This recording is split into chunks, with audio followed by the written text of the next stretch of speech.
అందరికీ నమస్కారం. మన తెలుగింటి రుచులకి స్వాగతం. సో ఈరోజు నేను మీ అందరితో సరదాగా కాసేపు మాట్లాడదాం అనుకుంటున్నాను. ఏం మాట్లాడుతుందాం అనుకుంటారా? ఇంటర్నేషనల్ క్వశ్చన్స్ ఏమి అడగలేండి. అన్ని హై లెవెల్లో ఉంటాయి అన్నమాట. ఏవి అంత తక్కువగా అంత ఈజీగా ఏవి దొరకవు. సరే, ఇంత పెద్ద టాపిక్ ఎందుకులేండి, కానీ నేను చెప్పబోయే విషయం చాలా చిన్నదైనా చాలా నాకైతే ఆనందాన్ని ఇస్తుంది అనమాట.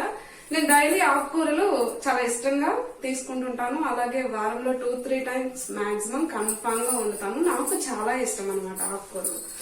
సో నేను బయట డైలీ ఫ్రెష్ గా దొరుకుతాయి అనేసి బయటకు వెళ్ళినప్పుడు డైలీ ఏ రోజుకి ఆ రోజు డే బై డే తెచ్చుకుంటూ ఉంటాను. సో ఒక కట్ట వచ్చేసి ఒక్కొక్కసారి 20 రూపీస్, 25, 30 రూపీస్ కూడా ఉంటుంది. ఒక్కొక్కసారి పెద్ద కట్టలు వస్తాయి, ఒక్కొక్కసారి చిన్న కట్టలు వస్తాయి. సో అది కూడా అదే రేట్ ఉంటుంది అనమాట. సో ఆకుకూరలకే మినిమం ఒక 3 తీసుకున్నామన్నా కంపల్సరీ పుదీనా తీసుకోవాలి, అలాగే కొత్తిమీర తీసుకోవాలి. 20-40 రూపాయలు. ఏదైనా ఒక ఆకుకూర తీసుకున్నామంటే అది పెద్ద కట్ట అయితే ఓకే. సో అలా ఖర్చు అవుతుంది. అయితే నేను మంగళవారం సంతకి వెళ్ళాను అనమాట. ఎందుకు ఇంత సంతోషంగా ఉన్నాను అని అనుకుంటున్నారా? చాలా పెద్ద పెద్ద కట్టలు ఫ్రెష్ గా 10 రూపీస్ కి ఈచ్ వన్ అని దొరికాయండి. సో మీకు చూపిస్తాను నేను.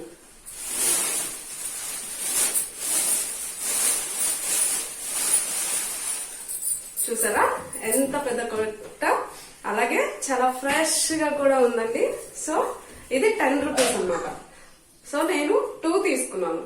అలాగే మెంతి ఆకు కట్ట కూడా సేమ్ ఇదే సైజు, చాలా ఫ్రెష్ గా దొరికింది. 3 తీసుకున్నాను. ఆకుకూరలకి కరువు అయిపోయింది అనుకుంటున్నారా? అలా ఏం లేదండి. ఆకుకూరలు అంటే నాకు చాలా చాలా ఇష్టం అని ఈ పాటికి మీకు అర్థమైపోయి ఉంటుంది. సో ఈ రోజు నేనేం చేశానంటే 3 మెంతికూర కట్టలు తీసుకొచ్చాను కదండి.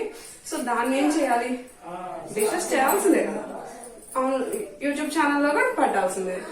సో ఈ రోజు నేను మెంతికూర తోటి ఒక 3 డిషెస్ చేశాను అనమాట.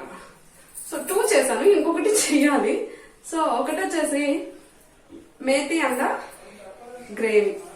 సో మెంతాకు ప్యూర్ గా ఒక కట్ట తీసుకున్నాను, ఎగ్స్ బాయిల్ చేసుకున్నాను. సో అది ఒక కర్రీ చేశాను అనమాట.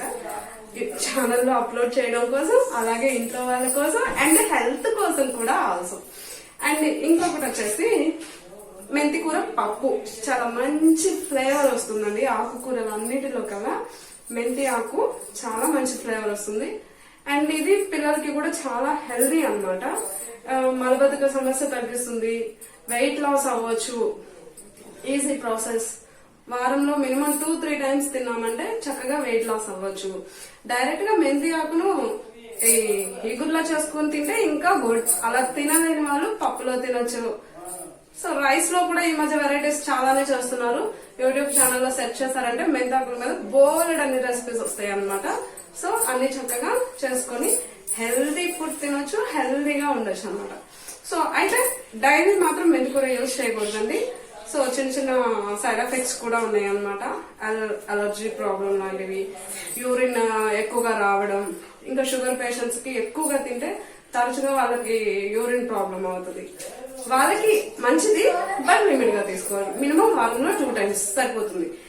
ఆరోగ్యంగా ఉండే వాళ్ళు 3 టైమ్స్ ఇనఫ్, చాలా అన్నమాట. సో ఇదండి ఈ రోజు విషయం. మెంతి ఆకు గురించి ఇంత స్టోరీ, అలాగే ఆకుకూరల గురించి. సో నాకైతే చాలా చాలా ఇష్టం ఆకుకూరలు.